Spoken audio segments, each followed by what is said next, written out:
Hello everybody, this is Rupesh Kumar your English educator. दोस्तों, आज की इस क्लास में हम लोग प्रेजेंट परफेक्ट टेंस को समझेंगे। तो चलिए स्टार्ट करते हैं। कहता है when the work has completed recently, जब कोई काम हाल ही में समाप्त हो गया हो। वैसे सेंटेंसेस को हम लोग बनाते हैं प्रेजेंट परफेक्ट टेंस में।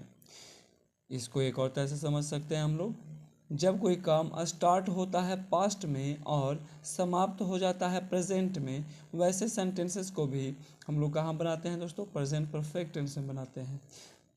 जैसे मैंने यह काम ख़त्म कर लिया है, तो यह काम, जिस काम को हम ख़त्म कर लिए हैं दोस्तों, उसका स्टार्ट हम पास्ट में किए होंगे और क्या है कि उसको समाप्त हम अभी किए हैं प्रेजेंट में। तो ऐसे सेंटेंसेस को हम लोग प्रेजेंट परफेक्ट टेंस में बनाते हैं दोस्तों। आइए देखते हैं इसके रूल को देखते हैं। कहता नियम कहता है इसका, when any sentence and with, जब किसी वाक्य के अंत के साथ चुका है, चुकी है, चुके हैं, या है, ई है, ए है, etc at last is called present perfect tense. कहता है दोस्तों कि जब किसी वाक्य के अंत के साथ चुका है, चुकी है, चुके हैं, या है, ई है, ए है लगा हुआ रहे दोस्तों, आदि इत्यादि रहे, तो ऐसे सेंटेंसेस को हम अंततः पुकारते हैं प्रेजेंट परफेक्ट टेंस का सेंटेंस। अब देखते हैं दोस्तों इसके कुछ कीवर्ड्स को देखते हैं जो कि हम लोग को इंग्लिश में बड़ा मदद करेगा, इंग्लिश वाले सेंटेंसेस में, कि हाँ ये प्रेजेंट परफेक्ट टेंस में बनेगा या नहीं बनेगा। देखिए दोस्तों, कीवर्ड्स जो जैसा कि मैंने कई क्लास में बताया है आपको कि मतलब कुंजी वर्ड्स मतलब शब्द, ऐसा शब्द जो कुंजी का काम करता है, किसी भी सेंटेंस को दोस्तों आराम से खोलने में मदद करता है हम लोग कि हाँ ये सेंटेंस जो है वो इस वर्ड से हमको पता चल रहा है कि हाँ भाई प्रेजेंट परफेक्ट में बनेगा या नहीं बनेगा। तो आइए देखते हैं। रिसेंटली कहता है दोस्तों हाल ही में, रिसेंटली का मतलब हाल ही में होता है। तो देखिए the when the work has completed recently, यहाँ भी वही कर रहा है इसकी पहचान में भी, कि जब कोई काम हाल ही में समाप्त हो गया हो तो रिसेंटली इसका मतलब ये हाल ही में होगा। तो जब ये भी किसी सेंटेंस में आपको दिखे तो आप सीधे सीधे उस सेंटेंस को कहाँ बनाएंगे? प्रेजेंट परफेक्ट टेंस में बनाएंगे दोस्तों। ऑलरेडी, ऑलरेडी मैंने ये काम कर लिया है, तो ऐसा सेंटेंस में अगर ऑलरेडी भी आपको दिखाई देता है तो आप प्रेजेंट परफेक्ट टेंस में बनाएंगे। Yet, so far, four times, four times, five times, fifth times, 1000 times. दोस्तों टाइम्स के पहले कोई भी टाइम आप दे करके और इसको आप इसमें बना सकते हैं प्रेजेंट परफेक्ट टेंस में, ठीक है। फोर टाइम्स इसका मतलब हो जाएगा 4 बार, फाइव टाइम्स 5 बार, मैंने इस काम को 5 बार किया है, तो मतलब आप परफेक्ट हैं दोस्तों। इसका कहने का मतलब है कि प्रेजेंट परफेक्ट टेंस जब कोई आप कंप्लीट पूरी तरह से किसी काम को कर लेते हैं कंप्लीटली, तो वैसे सेंटेंसेस को आप बनाते हैं दोस्तों प्रेजेंट परफेक्ट टेंस में। लेटली लेटली का मतलब ये होता है दोस्तों हाल ही में।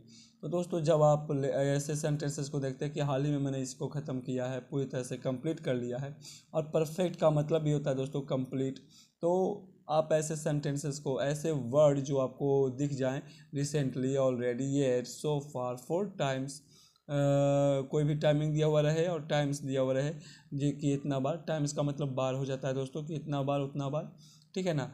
तो आप ऐसे सेंटेंसेस को क्या कर, ऐसे वर्ड्स को से समझ सकते हैं, ऐसे वर्ड्स की मदद से कि हाँ ये प्रेजेंट परफेक्ट टेंस का सेंटेंस हो सकता है। लेटली दोस्तों, लेटली कहता है हाल ही में, ये भी बताता है प्रेजेंट परफेक्ट टेंस को। अब आते हैं हम लोग कि ये भाई हैज, हैव इसमें इस्तेमाल किया जाता है, और इसको समझते हैं कि हैज किसके साथ लगेगा, हैव किसके साथ लगेगा। He, she, it and singular name के साथ में दोस्तों आप हैज का प्रयोग करेंगे।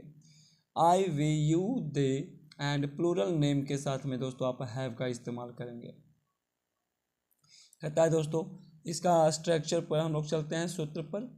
देखिए कहता है subject have, has plus main verb का थर्ड फॉर्म प्लस ऑब्जेक्ट।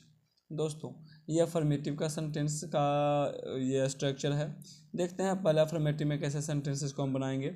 मैंने तुम्हें देख लिया है, तो इसको हम लोग बना सकते हैं, पहले सब्जेक्ट मांगता है, पहले सब्जेक्ट दे दिए आई, उसके बाद हैव, हैज में से कोई मांगता है, तो यहाँ देखिए भाई आई के साथ में हैव का प्रयोग करने के लिए कहता है, तो आई हैव। उसके बाद थर्ड फॉर्म मांग रहा है यहाँ पे दोस्तों, तो थर्ड फॉर्म दे दिए सीन, और ऑब्जेक्ट फिर मांगता है तो यू, यहाँ पर यू ऑब्जेक्ट है तो यू ऑब्जेक्ट के रूप में रख दिए दोस्तों। अब आगे कह रहा है मैंने तुम्हें नहीं देखा है, तो जब ऐसा सेंटेंस रहेगा कि मैंने तुम्हें नहीं देखा है, उसने मुझे मार दिया है, मैंने उससे बदला ले लिया है। ऐसा सेंटेंसेस अगर आपको देखने के लिए मिलता है जो निगेटिव में बना हुआ रहेगा, तो निगेटिव वाले स्ट्रक्चर्स को भी हम लोग देखते चलेंगे। Subject have oblique has plus not plus main verb का थर्ड फॉर्म प्लस ऑब्जेक्ट, इसको बनाएंगे दोस्तों आई, उसके बाद हैव दे देंगे दोस्तों, और not seen you, I have not seen you, इसका बन जाएगा दोस्तों। क्योंकि देखिए यहाँ सब्जेक्ट पहले मांगता था तो सब्जेक्ट दे दिए आई, उसके बाद हैव में से कोई चूज करना तो आई के साथ तो हैव ही लगेगा, उसके बाद नॉट करा तो नॉट को नॉट रख दिए भाई, और मेन वर्ब का थर्ड फॉर्म करा है तो सीन का सीन रख दिए, सी का सीन होता है ना थर्ड फॉर्म। फिर कहता है ऑब्जेक्ट, ऑब्जेक्ट यहाँ पर यू हो जाता है दोस्तों, क्योंकि जिस पर इफेक्ट पड़े उसे ऑब्जेक्ट कहते हैं। वर्ब का जिस पर इफेक्ट पड़ता है दोस्तों, यहाँ पर यू पर पड़ रहा है तो यू हो गया क्या, ऑब्जेक्ट हो गया। इंट्रोगेटिव का देखते हैं दोस्तों, कहता है have has plus subject plus main verb का थर्ड फॉर्म प्लस ऑब्जेक्ट।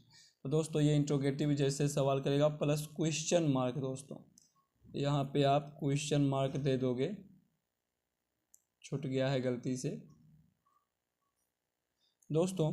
कहता है क्या मैंने तुम्हें देखा है, have I seen you question mark. यहाँ पहले हैव हैज का प्रयोग किया जाता है जब आप सवाल करते हैं और उस सवाल का जवाब अगर यस या नो में रहता है तब आप हेल्पिंग वर्ब को पहले लिखते हैं, सब्जेक्ट के पहले लिखते हैं ताकि आप क्वेश्चन बना सकें। तो वही यहाँ पे किया गया दोस्तों, हेल्पिंग वर्ब को पहले उतार दिया गया है हैव, उसके बाद I seen you, have I seen you, क्या मैंने तुम्हें देखा है। फिर दोस्तों कहता है have has plus subject plus not plus main verb का third form plus object plus question mark. अब ये इंट्रोनिगेटिव है दोस्तों, देखिए सवाल भी आपसे कर रहा है और नहीं में भी कह रहा है। क्या कहेगा, जैसे सेंटेंसेस रहेगा आपके पास, क्या मैंने तुम्हें नहीं देखा है, तो इसको आप कैसे बना सकते हैं, क्या मैंने तुम्हें नहीं देखा है। Have I not seen you, have उसके बाद आई, आप यहाँ पर चाहें तो आई के पहले भी नॉट का प्रयोग कर सकते हैं, कोई दिक्कत नहीं है। Have I not seen you, पर इतना रखिएगा ध्यान में कि मेन वर्ब के पहले ही नॉट का प्रयोग किया जाएगा दोस्तों। और दोस्तों इसी तरह से इसका जो प्रयास है आपका, इसमें और भी सारे सेंटेंसेस को हम देखेंगे दोस्तों, लेकिन उसको देखेंगे हम लोग अगली वीडियो में। सेंटेंस प्रैक्टिस भी देखना ना भूलिएगा, और इसी तरह से हमारे चैनल को सब्सक्राइब कीजिए, देखिए और लाइक कीजिए। थैंक यू सो मच दोस्तों।